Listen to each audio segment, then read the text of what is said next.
Bonjour, bienvenue sur le podcast Je peux pas, j'ai avocat, le podcast qui va vous faire découvrir la relation avocat-client autrement. Nous sommes Anaïs Goulpeau et Sarah Kébir, avocates associées dans le cabinet Wave Avocat, et notre but avec ce podcast est de rendre l'avocat accessible. Ici, vous trouverez des discussions, des partages d'expériences, voire des confidences, mais aussi des réponses concrètes à vos questions juridiques dans nos domaines. Grâce à un langage adapté, des réponses claires et de la bonne humeur, nous espérons pouvoir répondre à vos questions et inquiétudes et peut-être vous donner une nouvelle vision de l'avocat. Bonjour à tous, je vous retrouve aujourd'hui pour un podcast qui va concerner la séparation. Quand et pourquoi consulter un avocat ? Alors déjà, je vais expliquer qu'est-ce qu'on entend par séparation et qui va être concerné par cet épisode. J'évoque ici la séparation au sens large, c'est-à-dire autant dans le cadre du mariage que des couples non mariés, concubins, partenaires, etc. Les conseils que je vais vous donner sont applicables dans tous les cas. Par exemple, vous êtes en couple, mais vous vous posez des questions sur une éventuelle séparation. Vous êtes marié et vous envisagez de divorcer. Votre conjoint, compagnon semble distant et vous craignez une future séparation. A l'inverse, il vient de vous annoncer qu'il souhaite divorcer ou se séparer. Vous pouvez aussi être en train de réfléchir à vous séparer mais avoir peur des conséquences. Ou alors vous êtes tous les deux d'accord pour vous séparer et divorcer. Peu importe que vous ayez des enfants ou non, un gros patrimoine ou non, que vous soyez propriétaire ou non, on va déterminer quand et pourquoi consulter un avocat. Alors déjà, quand consulter un avocat ? Ma réponse va être assez simple, ça va être le plus vite possible. On pourrait penser que je prêche pour ma paroisse, mais en réalité, il est dans votre intérêt, peu importe la situation, de prendre attache avec un avocat. Et ce pour plusieurs raisons. Alors, selon votre cas, ça va être encore plus évident, puisque si vous êtes marié, vous aurez l'obligation de prendre un avocat pour vous accompagner dans le cadre de votre divorce.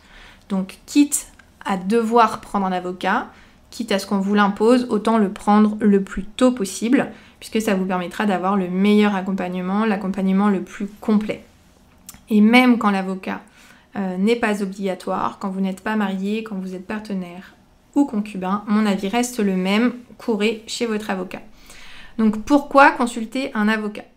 Dans tous les cas, ça va être intéressant, donc je vais revenir sur les différentes cas de figure qui peuvent se poser. Premier cas, vous êtes le moteur de la séparation.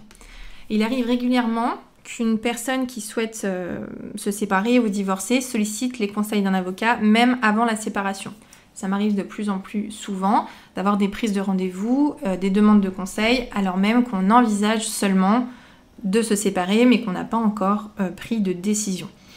Ce n'est pas parce que vous êtes moteur d'une éventuelle séparation et que vous prenez attache avec un avocat que vous souhaitez duper l'autre ou préparer un plan d'attaque. Voilà, ça peut partir d'une intention tout à fait honnête, entre guillemets, qui est de savoir quels sont vos droits, qu'est-ce que ça implique et de prendre les bonnes décisions et de faire les choses, entre guillemets, comme il faut.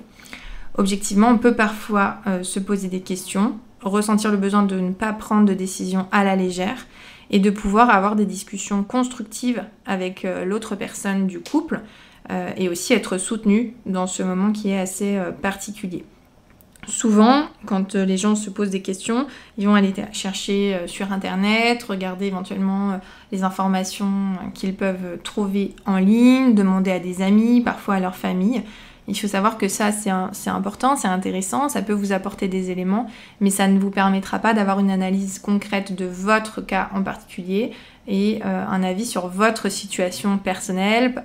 On peut toujours dire « oui, mais un tel, ça s'est passé comme ça » ou « une telle, ça s'est passé comme ça », mais chaque cas est différent, même si vous avez l'impression que vous êtes dans des cas similaires.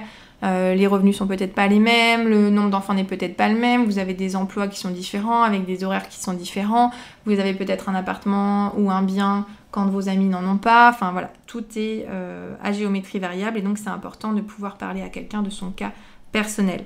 Le fait d'avoir consulté un avocat à l'avance, ça rassure, ça apaise et ça rend les choses plus claires, ça vous permet d'avoir des éléments concrets, juridiques et fondés, parce que parfois on peut avoir des idées préconçues, des avis qu'on a lus, qu'on a entendus, mais qui en fait ne s'appliquent pas du tout. Je vous ai déjà donné des exemples dans ce podcast, mais je vais encore vous redonner un peu un exemple qui me semble parlant. Par exemple, pour la résidence alternée, imaginons que vous ayez des enfants et que vous disiez, quand on va se séparer, est-ce qu'on pourra mettre une résidence alternée? Ça arrive que vous ayez des a priori en vous disant, la résidence alternée, c'est pas avant 10 ans, par exemple. Et vous pensez vraiment, sincèrement, que dans la loi, c'est inscrit qu'avant 10 ans, on ne peut pas avoir de résidence alternée.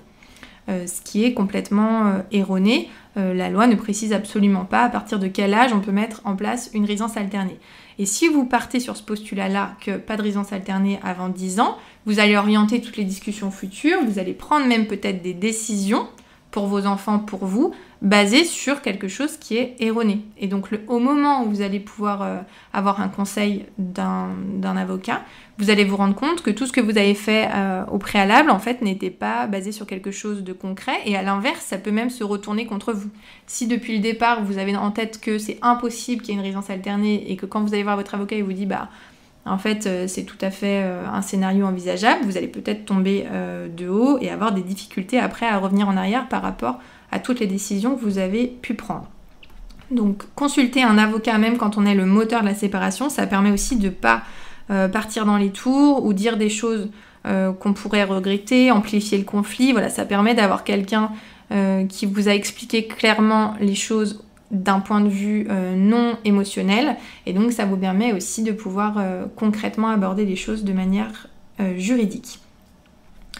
Et ce n'est pas une déclaration de guerre, sachant également que l'avocat pourra vous orienter vers d'autres professionnels qui pourraient vous être utiles, par exemple des psychologues, éventuellement des médiateurs. Voilà, il y a tout un tas de professionnels qui peuvent aussi vous accompagner, et l'avocat n'est pas un va-t-en-guerre. Le but, c'est au contraire de vous accompagner selon ce que vous souhaitez, et souvent, le but est de pouvoir trouver une discussion, un dialogue avec l'autre membre du couple. Donc maintenant qu'on a vu ce premier cas, si on prend le second cas ou le deuxième cas qui est que vous subissez ou vous craignez une séparation. Donc soit vous avez déjà eu une annonce de séparation, soit vous pensez que ça va pas tarder entre guillemets. Vous pouvez avoir de nombreuses craintes, et là encore bien entendu, quand aller voir un avocat le plus vite possible, vous allez pouvoir connaître vos droits, avoir un œil juridique sur votre situation et vous sentir épaulé. Là encore, ça vous permet également de ne pas prendre de décisions hâtives qui pourraient avoir d'importantes conséquences, parce que si vous êtes déjà affaibli moralement, que ça va pas trop et qu'en face vous avez un autre membre du couple qui va vous affirmer des choses qui vous semblent évidentes ou justes alors que vous n'avez pas eu de confirmation juridique derrière, vous pouvez prendre des décisions que vous pourrez regretter par la suite. Par exemple, un départ du domicile conjugal, par exemple des mesures avec les enfants qui ne vous conviennent pas. Et dans ces cas-là, ce sera beaucoup plus difficile de revenir sur ce qui a été fixé entre vous, alors que si depuis le départ vous aviez un conseil, vous pouvez prendre des décisions beaucoup plus réfléchies. Et c'est souvent à ce stade que les membres du couple ont des conversations très sérieuses qui auront un fort impact sur la suite. Donc là aussi, c'est très important d'aller voir un avocat, et je vous le répète, toujours pas une déclaration de guerre. Et dans le troisième cas, si la séparation résulte d'un commun accord, vous êtes tous les deux d'accord pour vous séparer, pour vous divorcer, l'intérêt de faire appel à un avocat le plus vite possible, c'est là encore de discuter des bonnes choses. Vous pouvez avoir... l'avocat va vous apporter un éclairage différent, va vous dire ce qui peut se faire, ce qu'il n'est pas envisageable de faire ou pas intéressant de faire. Parce que par exemple, vous pouvez avoir des idées, parfois de vous dire on va organiser une résidence 2 jours chez l'un, après 1 jour chez l'autre, après à nouveau 2 jours. Peut-être que l'avocat va vous dire alors oui, mais si vous faites comme ça, pour les enfants, voilà comment vous devez vous organiser, est-ce que vous êtes sûr que c'est conforme à votre intérêt? Ou à l'inverse, vous allez vous dire une résidence alternée c'est que une semaine, alors qu'il peut y avoir d'autres possibilités, et l'avocat va vous permettre de vous exposer tous les cas possibles et surtout de vous aider par rapport à votre situation spécifique. Ça vous permet d'avoir un avis neutre sur la situation, et vous pourrez peut-être un peu apaiser encore les choses et vous orienter vers des discussions où vous pouvez avoir un affect très fort. Ça vous permet d'avoir quelqu'un qui vous accompagne et bien sûr qui après va pouvoir retranscrire juridiquement ce que vous souhaitez afin que ce soit applicable si un jour vous aviez une difficulté ou si un jour vous deviez vraiment par exemple recourir au juge, voilà, vous saurez exactement ce qu'il en était.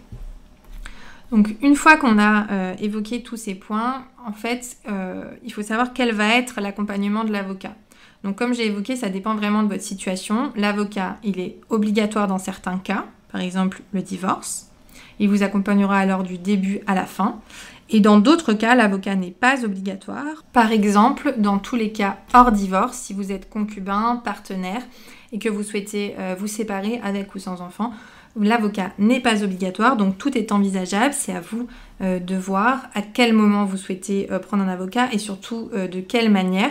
L'accompagnement de l'avocat n'est pas obligatoire du début jusqu'à la fin. Vous pouvez par exemple aussi prendre un entretien téléphonique, une consultation sur un point particulier qui vous pose problème, afin vraiment de vous aiguiller. N'ayez pas peur de faire appel à un avocat, même pour une aide ponctuelle, et surtout, n'ayez pas peur de faire appel à un avocat pour des questions financières, puisque, comme je vous le dis, c'est vraiment à géométrie variable dans le cas où l'avocat n'est pas obligatoire. Et vous pouvez, même si vous ne voulez pas, entre guillemets, investir dans un accompagnement complet, vous avez des offres à des prix raisonnables qui vous permettront d'être aiguillés juridiquement et personnellement et qui vous feront gagner beaucoup en tranquillité, en argent éventuellement, puisqu'ensuite, si vous avez prévu des choses qui vont pas pouvoir s'appliquer juridiquement et qui, après, vont exiger que vous saisissiez le juge, qu'il y ait un gros conflit parce que, voilà, vous allez avoir des choses qui vont aller dans le sens inverse de l'apaisement, vous auriez eu tout intérêt à faire appel à un avocat tout de suite. Au niveau des honoraires d'avocat, je vous rappelle que chaque avocat fixe ses honoraires librement, donc vous pouvez tout à fait vous renseigner, vous pouvez demander des honoraires pratiqués par tous les professionnels avocats que vous pourrez interroger, et donc vous avez vraiment tout intérêt à faire appel à un véritable professionnel pour vous accompagner. Voilà, j'espère vous avoir aidé sur ce petit sujet, mais qui me paraissait quand même intéressant. Quand et pourquoi consulter un avocat? N'hésitez pas, si vous avez des questions, vous pouvez me contacter, nous contacter sur les différents réseaux, Instagram, YouTube. Sur toutes les plateformes de podcast, vous avez tous nos autres podcasts, et je vous dis à très bientôt. Merci d'avoir suivi ce podcast. Pour nous soutenir, n'hésitez pas à nous laisser une note et un commentaire sur les plateformes de podcast. Vous pouvez également nous retrouver sur les réseaux sociaux, Facebook, Instagram, LinkedIn et YouTube. N'hésitez pas également à nous laisser vos commentaires et avis. Nous vous laissons tous les liens sur les notes du podcast. À bientôt.